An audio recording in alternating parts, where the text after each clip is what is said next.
types of link building services and the benefits. Today I'm joined with Craig Campbell, who's going to go through all the different types of link building. So let's get it started. Let's just go into a link building strategy that you can use that's working well. Guest posting. We'll just start with that one. I'll take the easiest one first.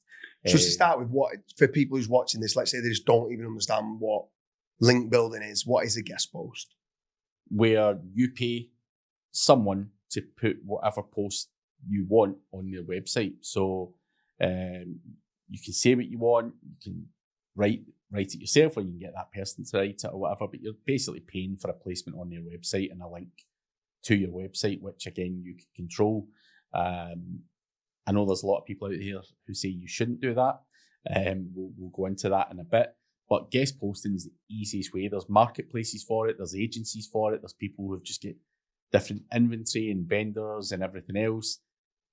So me going out and buying all of the ones that your competitors have is the easiest win at the start. So when you're building from scratch, I'm going to look at your website and I know I can buy probably 70% of what you've got because you also bought it. So I'm taking that as the first quick win, going, if he's got this, this, and this, I'm going through the marketplaces or whatever and going, right, I want that. And go after those first. I think that's got to be the simplest and easiest way to get the wheel moving. Yeah, for sure. I think the first one for me is business listings. Mm-hmm. So trying to obviously get the name of the website in the company name, try to get the NAP listings, make certain that NAP listing is consistent across all the different platforms. And I want to try and get as many different business listings as I can. I then want to try and make certain that in the business description, I'm explaining exactly who we are, what we do, and why we're freaking awesome. And then the big part to it then is loading them all into an indexer to make certain both Bingbot and Googlebot are both crawling those and hopefully getting into the index.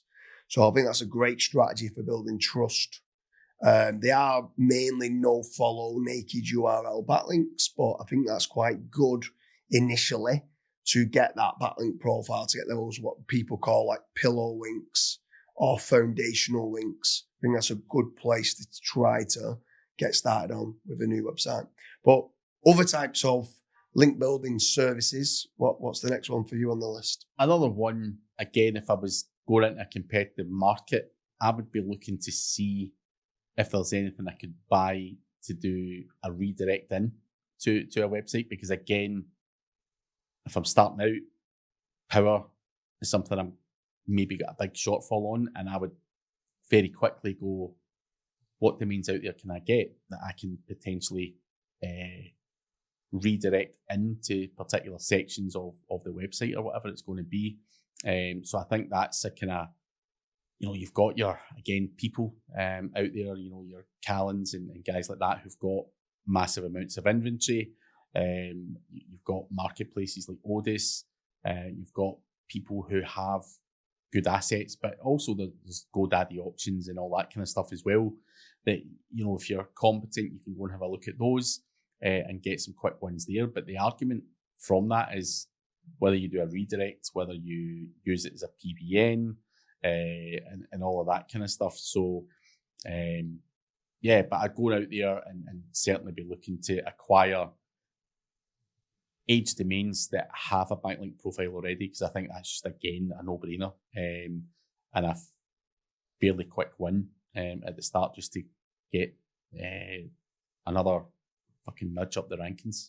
I'm letting you go with all the black hat link building strategies on your end. So on my end, then the next part would be Social Fortress. So all the different social media platforms and profile links of what I can get. So all the different web2s for jamesdooley.tumblr.com, and then you've got the Twitter and your Facebook and then the Instagram and everything like that, to try and define the entity as much as possible, to try and repeat everywhere elsewhere away from your website to show who you are and what you do.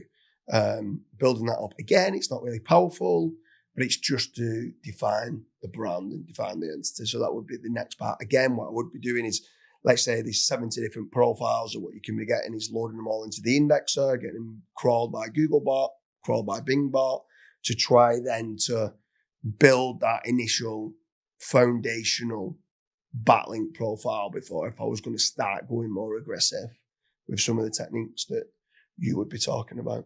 So with regards to link building services, what's the next one then that you're kind of going into? Another one I would probably do, I'm just going to go for the kind of niche edits or tier 2 links, just because you're going to want to take another squeaky clean one. So I'll go and be the bad guy. Easy to implement, a much lower cost. So obviously you started out, buying this and buying that, but then, another one that I would like to do be look at a lower cost and more power, and that obviously comes under the guise of potentially the tier 2s or niche edits. So on there, if someone doesn't know what a niche edit is, can you explain us what a niche edit is? I love that term, niche edit. Whoever fucking coined that one's a fucking genius, man. I don't know who's taking the credit for that one either, but anyway, niche edit, as far as I'm concerned, if I was talking to a guy in the pub who didn't understand SEO, I would say a link on a website, and people will argue with me and say it's not, there's other types of niche edits, hacked websites and stuff like that. So, you can inject your link onto websites using certain tools or certain marketplaces or whatever. So your terminology of a niche edit is on the hack sites? Okay. And I'm looking at the cost at that point, because we can't afford to just keep building high profile PR. The budget's going to run out at some point. You've got to get power and authority from somewhere, which is why I tend to use those as potential tier 2s. So on that, would you have a niche edit, the terminology of a niche edit different to a link insert? Because I'll move on to the next one. So my next one would be a link insert, right? And what I mean by that is if someone's got certain web pages on the internet that's been used as being a citation in the LLMs and as being a source and a trusted source, and that's pulling through to rank some of my competitors on, let's say, a listicle, and I'm not on that listicle, I'm reaching out to that journalist and saying, look, you've got this listicle. By the way, here's our USPs. Here's why I believe that we are better than them. Here's some case studies. Here's some awards that we've won. Here's some recent testimonials. This is who we are. This is what we do. If I was to pay you a compensation to then go and update the article, Mr. White Hat, then would you be willing to add my brand on there? Ideally, position number 1, because I'm proving to you why we are better. I've got the data, I've got the surveys. Also, by the way, Mr. Journalist, if you update your article, it's freshness of content, and we will share this through to all of our social media platform. So it's going to get an influx of new traffic back to your great article of what you've just written. And that's what I call a link insert. Right. And what if he fuck off? Then I'd reach out to the next person. Just rinse and repeat. Rinse and repeat, I would, yeah. So I think, there's obviously other places out there like insert.link. Great brand. I don't consider that to be the same thing as a niche edit. Absolutely not. A niche edit for me is the old SEO and all that stuff. So there are hacked ones, and their insert links cost you more money. I don't consider them to be niche edits. So that's just my own personal belief. You can call them whatever you want. So what about, you mentioned before age domains, and you said using it as a 301 method, but then you did touch upon PBN. Yeah. What's your thoughts on PBN links nowadays? People used to love PBN links. Are you still a fan of that homepage power of having a PBN link? Absolutely. I think, you can go and get the insert links, you can go and get this, you can do the PR, you can smooze people, you can bribe people, you can force them by going, I'm going to share all your shit in my fucking socials. And they're going, oh, that's fucking attractive. He's got a big following or whatever. They're going to fall for all that crap. What can I do that's different to you that you can't get your grubby paws on? And that is where PBNs come into play. I want something you can't fucking get through your bribery or your, whatever you call that there. I can't remember what word you use for the, compensation.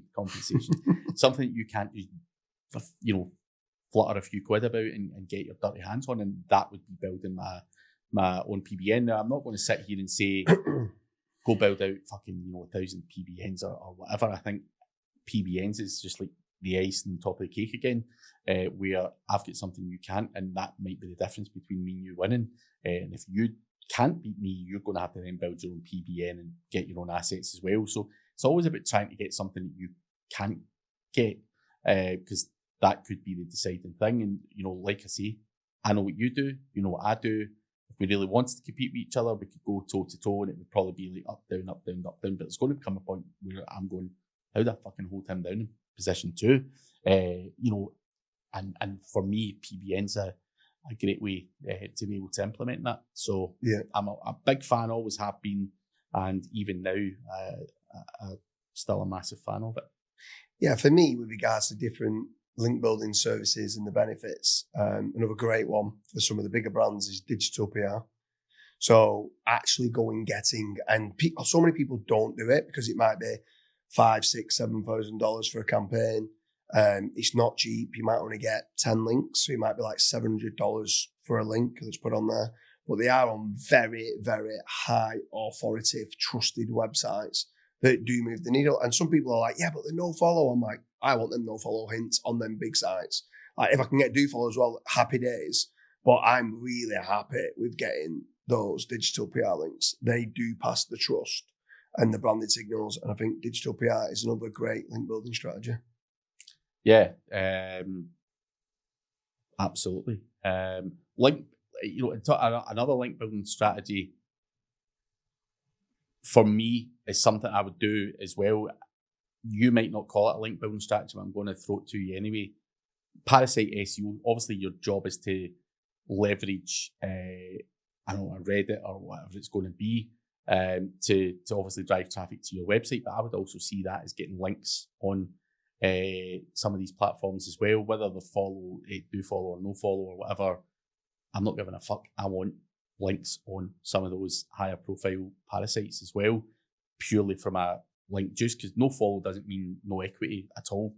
And if you're getting traffic from a Reddit and it's from a nice big VR, whatever it's going to be, I still think there's massive value in that as well. So I would also say Parasite is something I would be implementing into my strategy overall as well. Again, just to get a bit more juice, and that traffic's flowing through that as well. So there's got to be some kind of benefit as far as I'm concerned from doing Parasite SEO from a link building perspective.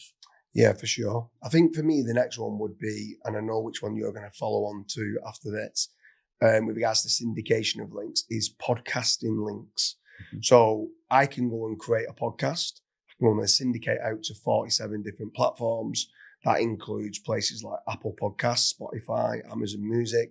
These are all really trusted sites. Now, they're hard to get on unless you've got a podcast. Yep. You also then can create an IMDb profile, and they can then create the distribution company and have a do follow link from IMDb, which is another really, really trusted site. Yep. So the podcasting circuit links, I think, is also great from a syndication point of view as well, to repeat who you are, what you do, why you're freaking awesome. But obviously, I'm presuming with regards to syndication, you're probably going to say, what's your thoughts on press releases?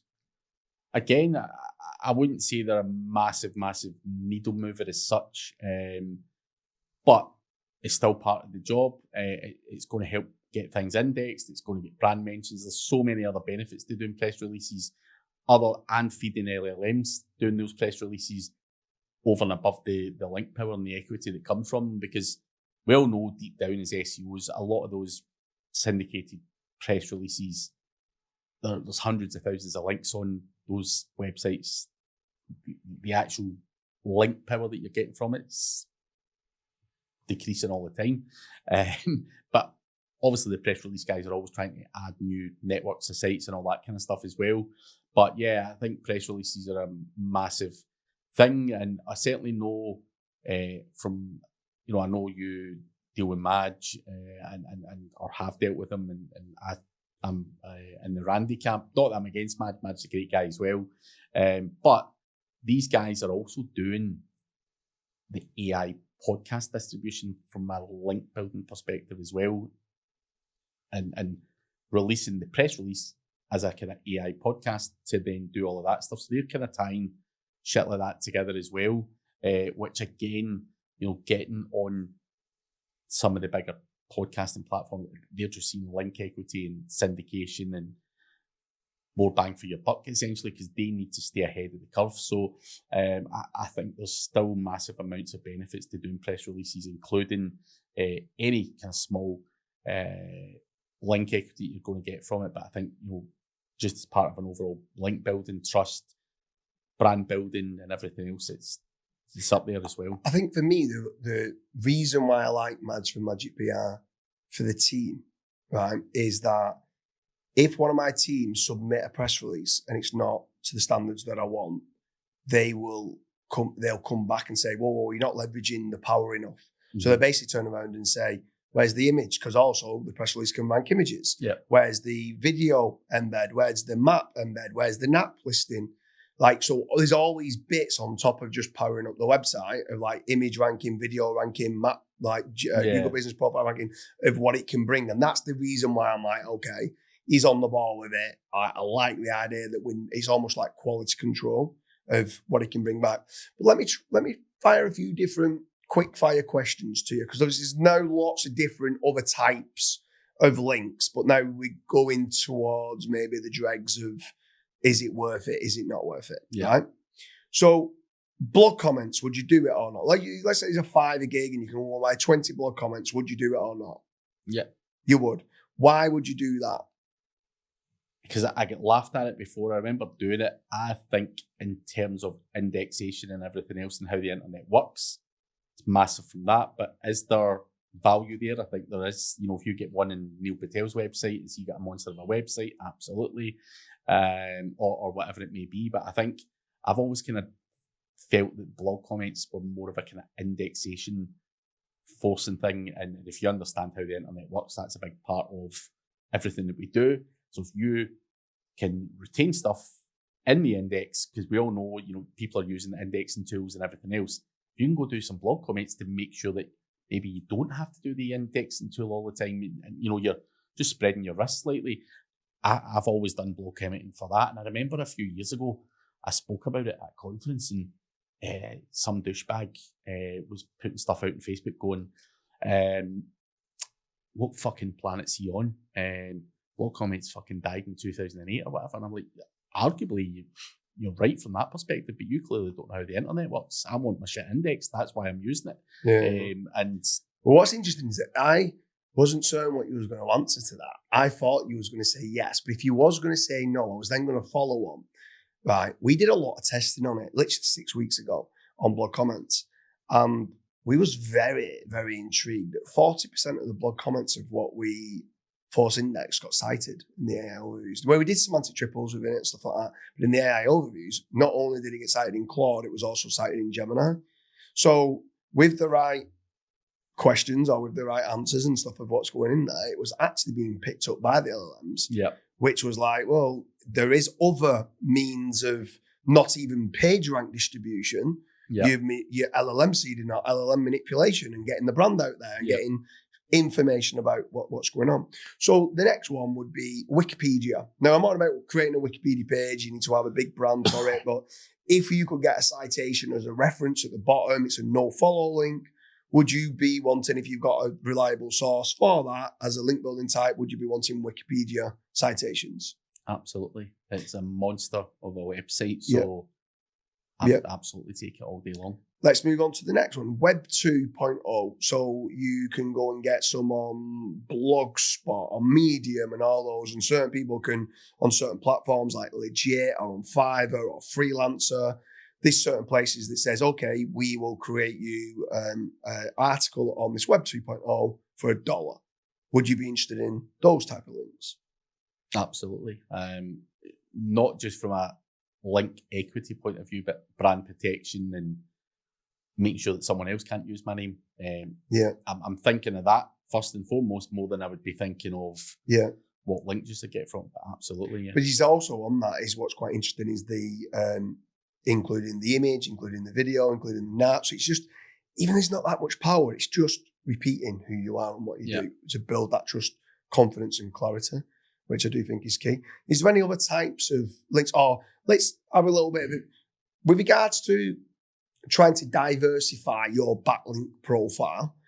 Do you want only do follow links because they're passing the page rank distribution and the link juice?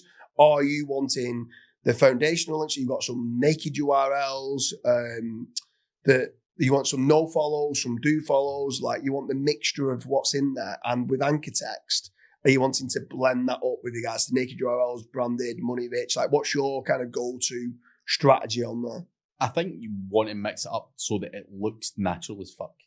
That's the bottom line. And how are you going to do that? That's why you're going to mix it all up. And no one's got a 99.9% do follow backlink program. No one has. It's just not natural to have that. So do I care about follow or no follow? Of course I do care. I think a do follow is better than a no follow if you can get it. But when you're doing your PR campaigns and stuff and stuff like that, it's not something you can manipulate or control. So if it's no follow from the sun, am I going to say no to it? Of course I'm fucking not. So I think you're always just trying to make sure that it's not spammy, it looks natural, and it's done in the best way possible. So I don't want to state 25% this and 25% because people do that shit all the time.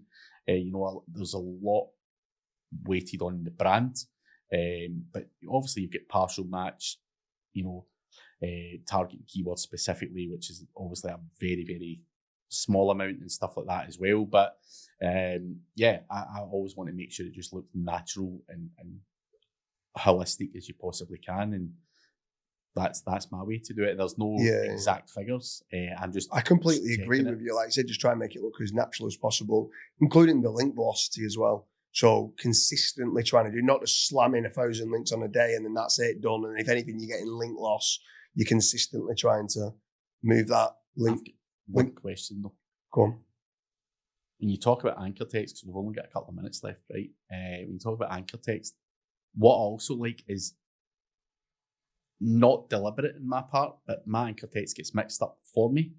Is Craig Campbell gay? And stuff like that. You know anything about that? I know nothing about that. Just thought I'd ask.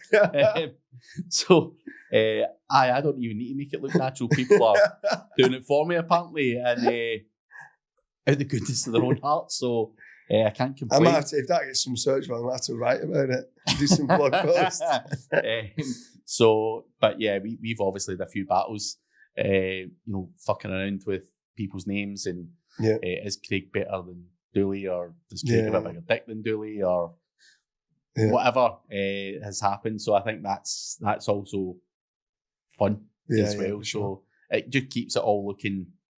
Even I'm getting trolled in my anchor text as well, so that makes it look really natural. So yeah. So anyone who's watching this, what other link building services or strategies do you think we might have missed off?